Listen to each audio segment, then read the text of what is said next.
Pela fé, Moisés, já nascido, foi escondido 3 meses por seus pais, porque viram que era um menino formoso e não temeram o mandamento do rei.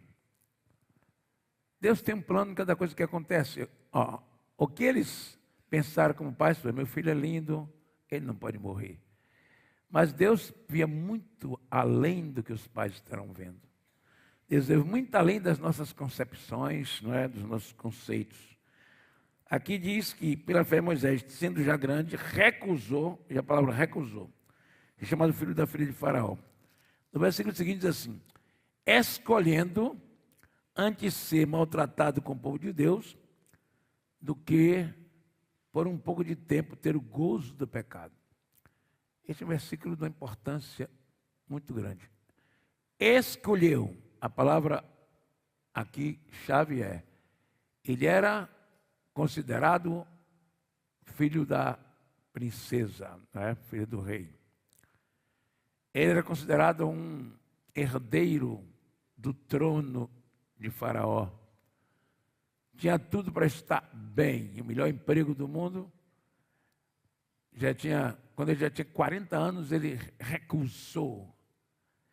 Ele escolheu fidelidade. Diga comigo, fidelidade é uma escolha. Isso que é importante pensar. Fidelidade é uma escolha. Diz o texto que Moisés escolheu antes de ser maltratado com o povo de Deus do que todas as maravilhas do palácio do maior rei do mundo na época, Faraó. Irmãos amados, esse capítulo 11 fala de homens que escolheram ser fiéis, que escolheram a fidelidade em detrimento de todas as outras coisas. Então, pense hoje que começa tudo com escolher agradar a Deus. Quem escolheu agradar a Deus aqui da glória? Escolheu ser fiel a Ele. Tudo começa com a decisão que eu tomo de ser fiel ao Senhor. Cada crente, nós temos um tempo tão desastroso, tão terrível, que ser fiel ao Senhor parece até que é um crime para a comunidade mundial hoje. Nós vemos isso no preconceito que estava nas Olimpíadas com os cristãos. Por todo lado, eu estava falando aqui com os irmãos que eu vi um jornalista da Rede Globo dizendo que o Maduro devia ser um homem muito mau, porque os religiosos evangélicos da Venezuela, alguns deles estavam apoiando o Maduro. Então, os evangélicos para ele é um sinal de coisa ruim. Veja que cabeça de um homem desse. O evangelho, os evangélicos é a nata deste mundo, porque é o único povo que vai morar no céu. Quem vai morar no céu aqui dá glória a Deus. Os servos de Deus, judeus evangélicos, servos de Deus, vão morar no céu. Mas agora é visto como uma escória da sociedade. Eu não tenho nada a ver com isso. Não imagina o que o mundo pensa de você. Pense o que Jesus está pensando de você, não é? Não pense o que Faraó passou a pensar de Moisés depois que ele saiu da casa dele e sumiu. Se ele pudesse ser matado, se encontrasse, se matava. Mas é importante pensar o que Deus pensou de Moisés quando ele, pensando no povo, no seu povo, ele saiu para o deserto, fugindo porque tinha atacado lá um egípcio. Então, é preciso que nós pensemos nisso, da escolha da fidelidade. E às vezes pessoas que estão vivendo um momento maravilhoso da sua vida, esquece dos princípios da fidelidade e começa a fazer coisas contrárias aos princípios. Pense, irmãos, que Jó foi fiel. Jó foi fiel na adversidade. Fidelidade, sua fidelidade demonstrada no dia da adversidade, se sabe quem é fiel. É o dia que você dá maior testemunho da sua vida, quando vem toda a tentação contra você, toda a sedução contra você, E você pisa firme e diz, eu sou do Senhor Jesus, aleluia, eu pertenço a Ele. E você não segue essas coisas. Jó, pense você que, às vezes pessoas estão no auge como Salomão, pecou estando na bênção. Mas Jó estando na tragédia, ele disse, olha, Deus me deu, Deus tirou. Bendito seja o nome do Senhor. Diga comigo, bendito seja o nome do Senhor. Tudo que houver na sua vida, diga glória a Deus. Porque tudo, se Deus permitir alguma coisa, é porque é útil para você. Né? Aquela palavra tão linda da Bíblia que eu gosto muito, que é tribulação produz paciência. Paciência produz experiência. Experiência produz esperança. Então é isso, a tribulação. Aí o apóstolo Tiago, diz assim, 1,17. Tiago 1,17 diz assim, bem-aventurado o homem que sofre provação, porque quando ele for aprovado, receberá a coroa da vida, o qual o Senhor tem preparado para aqueles que Ele ama. Bem-aventurado o homem que enfrenta a provação e vence a tentação, porque ele será aprovado. Quem acha que está aprovado aqui, dá glória a Deus, aleluia. Quer para a aprovação? Quem vence está aprovado. E o crente aprovado é o crente que enfrenta no dia da tentação, no dia da adversidade, no dia da tribulação, no dia que tudo dá errado. Fidelidade não é só no dia que tudo está a mil maravilhas. Fidelidade é quando você se coloca diante do Senhor Jesus. Daniel foi fiel. No capítulo 1:8 de Daniel, diz assim, ele propôs no seu coração, né? Ele propôs no seu coração ser fiel ao Senhor. Não se misturar com as coisas do Egito. Né? Não se contaminar com as coisas do Egito, que a palavra é essa, contaminar. Então foi a decisão, ele não tinha lá ninguém para ajudá-lo, ninguém para apoiá-lo, ninguém para dizer, força Daniel, ninguém estava lá. Não tinha o pastor dele, não tinha ninguém. Ele era um jovem de 16, 17 anos. Mas ele reuniu com seus outros 3 companheiros e disse, nós é crente, viu? Lembre disso. Não esqueça que nós é crente, nós somos crentes. Nós somos servos de Deus. Não vamos topar nada daqui a gente quer. Aí chega o homem com uma comida maravilhosa e diz, olha, vocês, vou trazer o almoço de vocês, vai ser maravilhoso. Mesmo que o rei come. E é desse que a gente não quer. Nós não vamos aceitar, mas como? Você quer morrer? Você tem juízo? Não, menino. Você é um menino de 16 anos, rejeitar a comida do rei. Se não, vamos conversar aqui. Faz o seguinte, traga pra gente um chuchuzinho, um pimentão, um legumezinho aí. Jovem pedindo legume é muita fidelidade. Jovem quer churrasco, carne, comida, lasanha, não é? Agora vem o rei, guarde todo o seu queijo, o seu bacalhau, suas lasanhas maravilhosas, suas lagostas, e traz uma saladinha para nós. Agora, desafiou. Vamos fazer um teste conosco de 10 dias. Se a gente não ficar mais bonito do que todo mundo que está aí, a gente volta a comer a comida do rei. E ele topou o desafio, e com 10 dias depois ele estava mais bonito, mais rosado, mais forte, mais vibrante, mais inteligente. Veja como é, fidelidade é isso. É não se preocupar com o risco que está correndo. Isso é fidelidade. O risco que você corre de ser fiel na faculdade, de ser criticado, zombado. O risco que você corre no emprego de chamar de você de irmão, de zombar de você, fazer bullying com você. O risco de sua família ficar contra você. É um risco que você corre. Mais risco correu Jesus e dar sua vida na cruz por nós. Então, às vezes, o crente corre riscos de ser criticado, de ser rejeitado, desrespeitado. Mas é melhor agradar a Deus do que os homens. Lembre disso, melhor agradar a Deus do que os homens. Aleluia. Veja, comparando Daniel com os filhos de Eli. Os filhos de Eli eram filhos do pastor, do sacerdote. Eles estavam no templo. Eles eram também sacerdotes. tinham tudo e não lhes faltava nada. E quando José não tinha ninguém para aconselhar, ele tinha o pai dele, era o pastor. Mas eles zombaram da casa de Deus, fizeram do sacrifício churrasco, e desfrutou com mulheres da vida por aí. Eles estavam no lugar da bênção e se tornaram maldição. Daniel estava no lugar da maldição e se tornou em bênção. Tem hora que você está no lugar da maldição, mas você é o único abençoado daquele lugar, aleluia. Que tem gente que está no lugar da maldição e se torna bênção, no lugar que é treva pura, mas a tua luz está brilhando ali.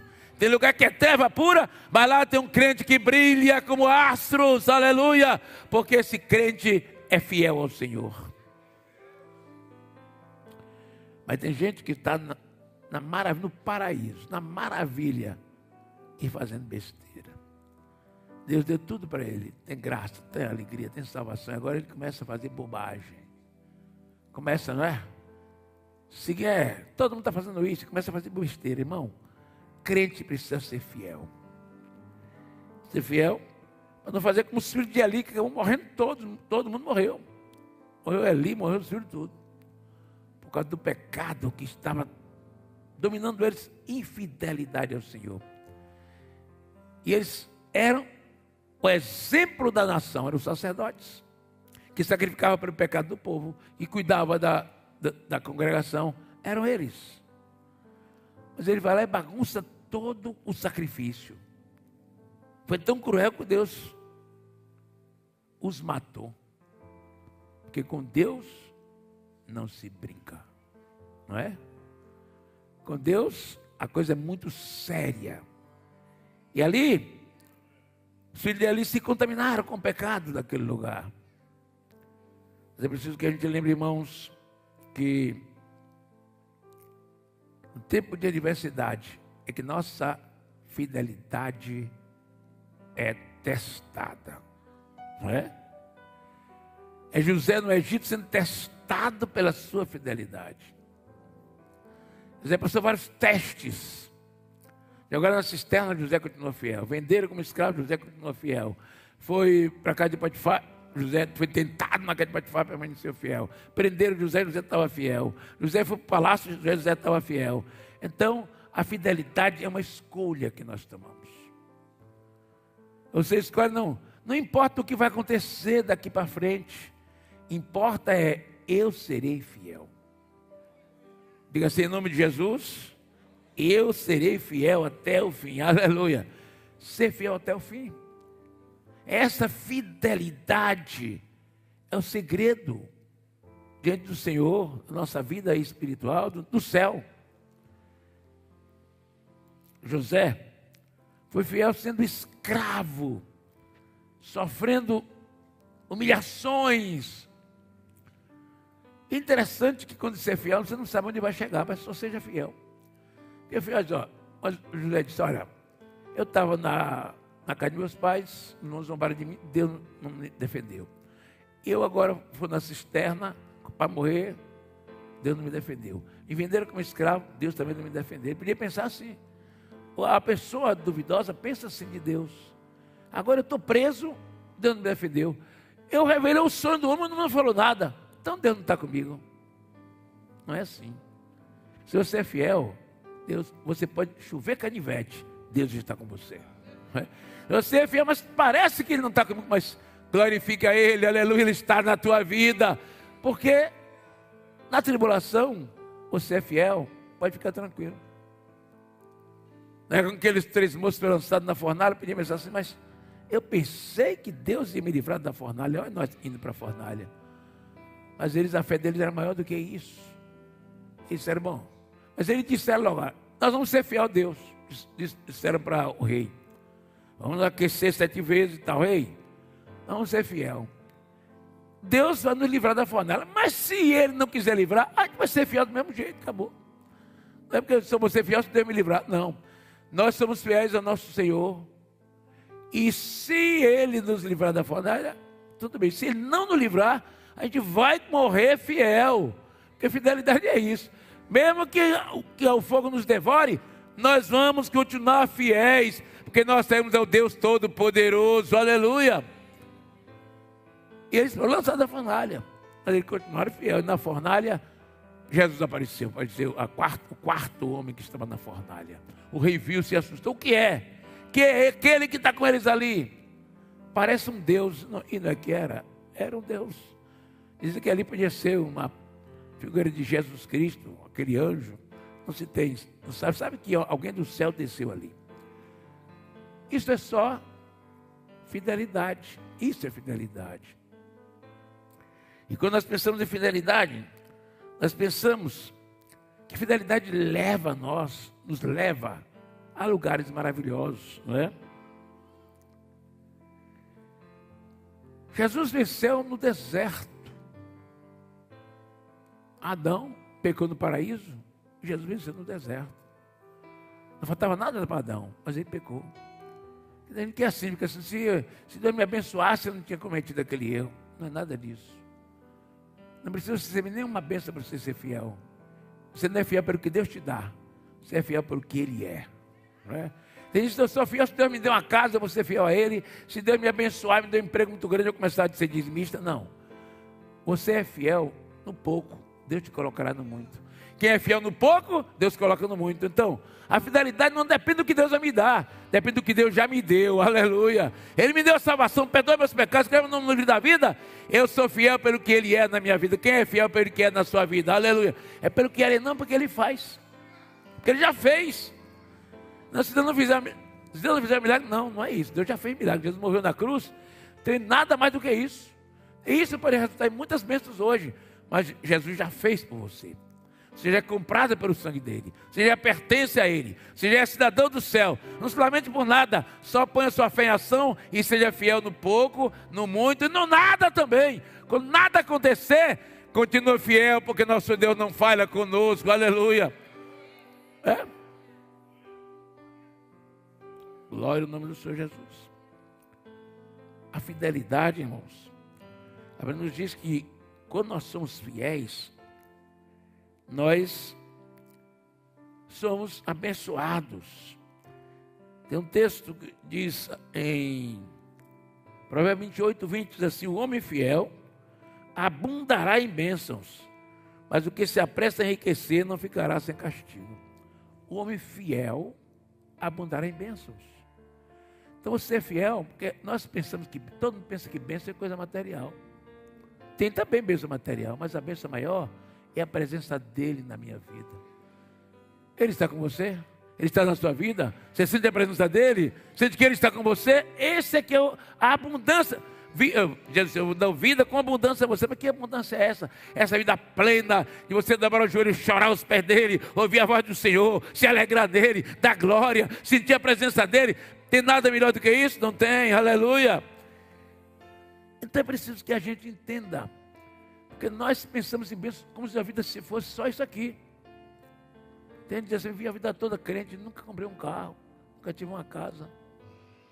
Deus achou que devia ser assim para você ficar crente. Talvez seja. Às vezes as pessoas pensam que receber coisa de Deus é uma prova que Deus está com você. Nunca pense assim. Deus está com você, você sente a comunhão com Ele. Quando você anda com Ele, Ele anda com você, não é? Quando você é fiel a Ele, Ele é fiel a você. Ele te abençoa, Ele te dá graça, te dá vitória, te abençoa. Mas é necessário que a gente entenda esse grande segredo da fidelidade como escolha que nós tomamos. E a partir de hoje, assim, haja o que houver, eu vou ser fiel ao Senhor. Aleluia. Haja o que houver, não me afastarei de ti. Glória ao nome do Senhor Jesus. Haja o que houver. Nós somos abençoados pela fidelidade. E eu estou lembrando a você, não confunda bênção com coisas. Coisas também podem ser bênção. Mas as bênçãos de Deus são muito maiores do que coisas. São coisas do mundo espiritual. A maior riqueza de um homem é ter intimidade de falar com Deus e ouvir a sua voz. Então, nenhum tesouro melhor na face da terra do que um homem comum, mortal como eu e você, dobrar o joelho e sentir a presença dEle todo dia na nossa vida. Este é o maior tesouro como pode ter. Tesouro em vaso de barro, não é? Aleluia. Quando você sofre a tentação e vence, bem-aventurado. Então, quem venceu a tentação aqui é feliz. Quem está feliz nessa noite? Bem-aventurado é ser feliz. Feliz quem enfrenta a tribulação e vence. Você está vencendo, dê glória ao nome do Senhor. Aleluia. Quando nós buscamos o Senhor, a Bíblia diz assim, ó. Bem-estar, quando chegar lá no céu, bem-estar, versículo Lucas 19, 17. Servo bom, porque no mínimo foste fiel, sobre 10 cidades terás autoridade. Ou seja, a fidelidade gera autoridade. Você tem autoridade para expulsar demônios, para curar enfermos, para pregar, para ensinar pessoas, para salvar a vida de pessoas, salvar casamentos. Essa autoridade vem do céu. Quem é fidelidade gera autoridade espiritual. Quando nós somos fiéis ao Senhor, você tem autoridade de falar e cumprir o que você fala. Porque a fidelidade representa esta coisa tão interessante de um homem que pode andar com Deus, como a Bíblia diz aqui nesse livro, que Enoque andou com Deus. Tão fiel que ele era, que ele não podia mais ser da terra. Deus levou para o céu. É a fidelidade, a intimidade que ele tinha tão grande que Deus disse, olha, sobe para cá. Logo ele subiu. Então é isso, irmãos, que nós precisamos pensar no que é ser fiel. Quando a Bíblia diz lá, para ser fiel até a morte, e dar-te-ia a coroa da vida. Essa palavra no tempo da igreja primitiva, não era até morrer, não. Era até o martírio. Fiel até a morte, para pegar para os discípulos naquela época das perseguições romanas, que era a época daquelas cartas, significava ser fiel até morrer pela fé. Até a morte, até morrer pela fé. Para até a morte mesmo da nossa vida, tanto muito mais naquele momento, valia para aqueles que estavam prontos a ser devorados pelas fornalhas, devorados pelos leões, devorados pelas feras, devorados de qualquer forma. Está ali firme, fiel. Fiel até a morte, aleluia. Eu falei aqui um mês atrás, que acompanhei a história de um irmão, que no Irã, irmão no Irã, que foi morto, assassinado pelo Estado Islâmico, lá, ou pelo governo iraniano, que era um crente, ele nasceu na religião muçulmana, ele se converteu, uma criança ainda, e ele cresceu, e quando casou e tal, aí descobriram que ele era cristão. E prenderam ele, deram um tempo para ele decidir. E todo dia uma pessoa lá na prisão disse, e você já mudou de ideia? Disse, mas que ideia? De ser cristão? Isso não é uma ideia, isso é a minha própria vida. Eu não posso desistir da minha vida. Você já mudou de ideia? Não. Essa decisão é a minha própria vida. Eu decidi ser fiel ao Senhor e serei. Até que chegou o dia que eles mataram o rapaz. Mataram o servo de Deus. Isso tem um mês atrás, um mês e pouco atrás. Isso saiu nos jornais até, em alguns jornais aqui nos sites e tal. Ele não abriu mão da fé dele, acabou. Porque não tem nada melhor do que ser fiel ao Senhor. Tem nenhuma riqueza maior no mundo do que ser fiel ao Senhor Jesus Cristo. Aleluia. A fidelidade ao Senhor. Esse é o grande segredo de um crente, de um homem feliz. De uma pessoa abençoada, é ser fiel. Então, irmãos, nós precisamos pensar num tempo desse que nós estamos enfrentando muita sedução do mal. Nossos filhos precisam de raízes espirituais nessa geração, raízes. Porque as influências malignas são tantas. E nós precisamos influenciar uma geração de adolescentes, crianças, adolescentes e jovens, com o nosso testemunho, com a nossa palavra, com a palavra de Deus, com a oração.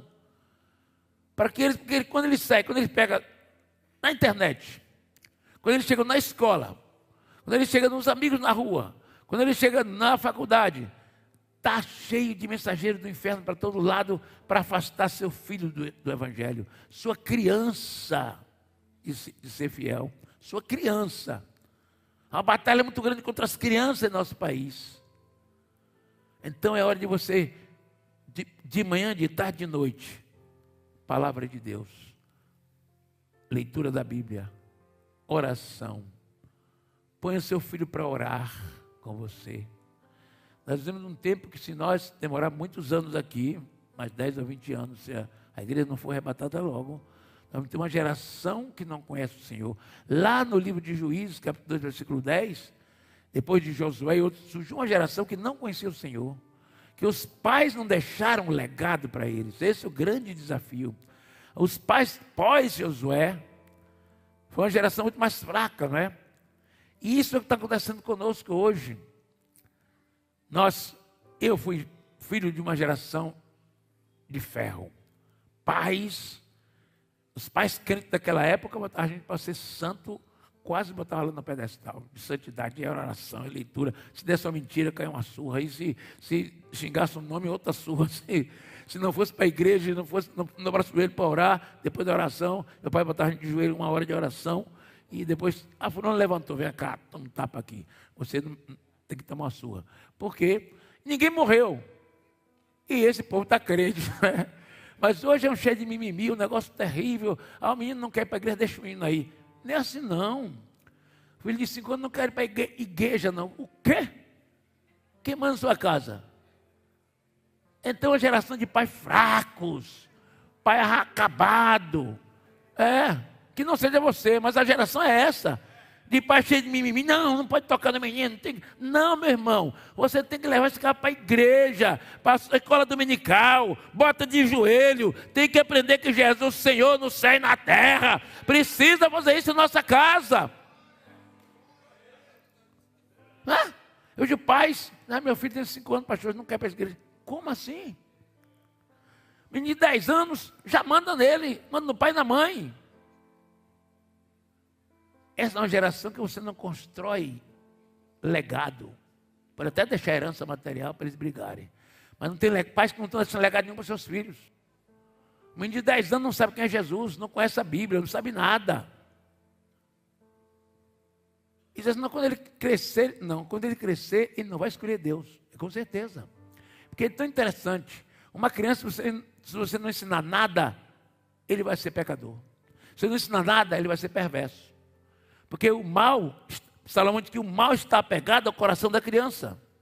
O mal está apegado ao coração da criança. Se você ensinar bem, o mal ele já sabe, não precisa ensinar nada de errado a ele, porque ele já sabe. Tudo errado ele sabe.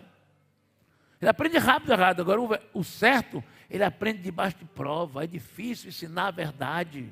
Então é preciso encher o seu filho de verdade da palavra, de música cristã. Bota lá na televisão para assistir música cristã, história cristã, Bíblia, palavra, graça, oração, jejum. Bota seu filho para ser crente, é você que bota seu filho para ser crente. Jesus não converte um criança, quem converte a criança é o pai. Porque o pai começa dizendo não para ele logo cedinho. Nós precisamos criar uma geração de crentes. Porque se Jesus não voltar agora, nós somos uma geração de perdidos daqui para frente. Pais relapsos. Pais relaxados, pais da internet, que fica na internet o dia todo e não fala nada para o filho, dá um telefone a um menino de 2 anos, 3 anos, que é o quê? Que ele vai para o inferno. Dê uma criança de 3 anos isso aqui, e você está dando aqui, para mim, uma ferramenta, para o seu filho, é o capeta. Porque você vai procurar coisa ruim aqui, ele não vai procurar Jesus, não, os versículos da Bíblia, não. Ele está procurando um joguinho qualquer, está procurando historinha, está procurando coisas do mundo. Então, compra uma Bíblia ilustrada e dá para o seu filho. A gente não compra um telefone de 1.000 contos e dá para o menino. Uma Bíblia ilustrada de R$20 ele não compra. Que marca de crente é você? Você que está me ouvindo em casa também, que marca de crente é você?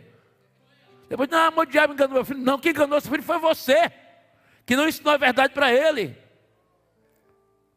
Tem pais que estão mandando o filho para o inferno, agindo mal, dando mau testemunho, xingando, brigando com a esposa, marido e mulher brigando na presença da criança, está destruindo as crianças.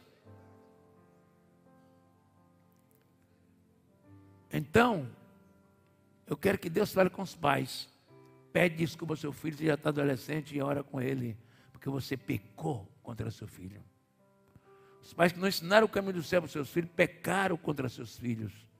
Depois da adolescência, só o milagre de Deus, porque o ensinamento já não pega mais. Adolescente não aprende, a não ser que você já aprendeu desde criança. Ensinar a criança, ensina a criança o caminho que deve andar.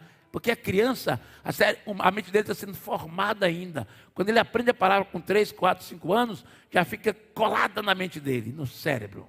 Na memória dele fica a palavra. Não é? Quando nós aprendemos velhos é diferente. O aprendizado é diferente de uma criança. Uma criança, os princípios que ela aprende ficam gravados dentro do cérebro quando está formando o cérebro. E nós às vezes não fazemos nada. Deixa o menino fazer o que quiser. Tem um menino com 2 anos que já toma conta da casa toda. Ele derruba a casa toda e todo mundo atrás dele. Eu, pai, atrás da criança não destruir tudo. Que é isso? Que pai fraco, frágil. É uma geração de cristal. Caiu, quebrou. É uma geração de calça frouxa. Caiu, quebrou, irmãos. Vamos ser homem. Você que casou, tem um filho de 3 anos, seja homem na sua casa, seja marido na sua casa, seja pai na sua casa, discipline o seu filho, cuide dele, senão o diabo vai cuidar dele, vai botar ele para o inferno. Cuide do seu filho e salve a sua família.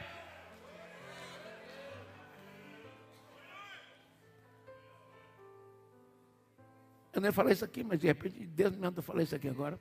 Deve ter pais aí em casa que está precisando. Que pai que fica em casa não vai para a igreja. O que é que você está fazendo com seu filho?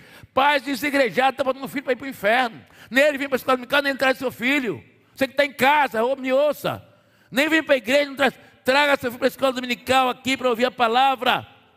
É preciso cuidar das crianças, porque na escola, no mundo lá fora, a cabeça está cheia de joguinho de computador, de historinhas, de mentira, de sexo, sexualidade precoce.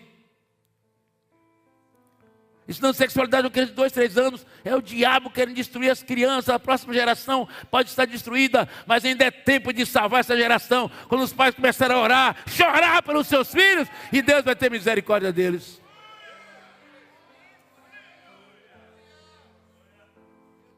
Ensine fidelidade aos seus filhos.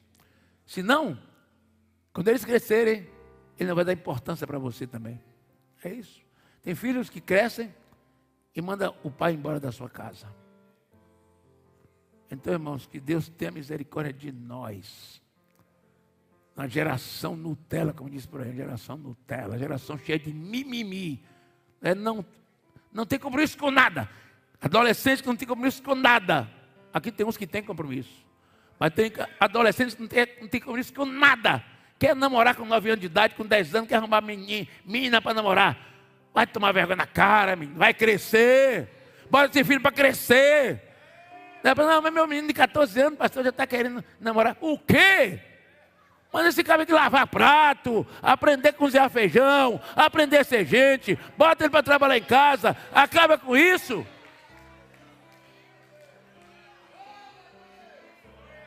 Eu vejo mãe que chega para mim, pastor, minha menina de 12 anos está querendo uma namorada. O quê? Que mãe é você? Puxa a orelha, bota para lavar, vai para casa, vai lavar prato, menina, aprende a ser gente primeiro, aprende a ser mulher primeiro. Se você tem filho de 14 anos namorando, manda acabar com esse namoro. Quem paga as contas é você. Mas com 15 anos está com um namorado na casa do pai. Que marca de sogra é você que recebe um rapaz de 15 anos para ser namorado da tua filha? Manda esse cara ir para a casa dele, tomar vergonha, crescer, estudar e ser gente. Não namorar com tua filha de 14 anos.